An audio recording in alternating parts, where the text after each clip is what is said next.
Meie kooli aare on inimesed, kes muudavad koolielu ägedaks.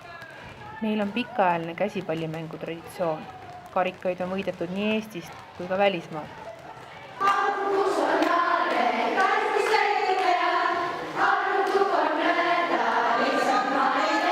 Laulda saab laste, poiste või mudilaskooris ja koolihümni laulavad kõik lapsed peast. Vaba aega täidab tegutsemine noorteühenduses ELO.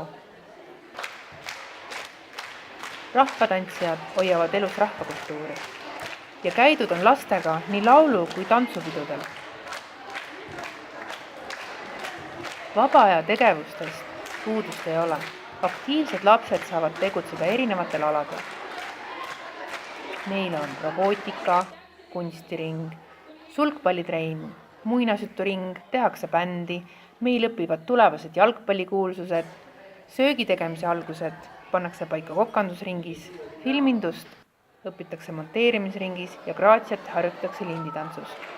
Meil on palju tublisid lapsi ja õpetajaid. Lisaks hobitegevusele kuulub meie kooliaastasse palju traditsioone, nagu vastlapäev, koolimäng, kevadine spordipäev ja palju muud. Meil on vedanud, on säilinud veel koolisöökla, kus valmib maitsev toit ja õpetajaid abistab logopeed, sotsiaalpedagoog ja palju teisi tugitöötajaid. Kogu seda koolipere juhib 22-aastase kogemusega direktor, kelle paremaks käeks õppetöö juhataja. Mulle meeldib siin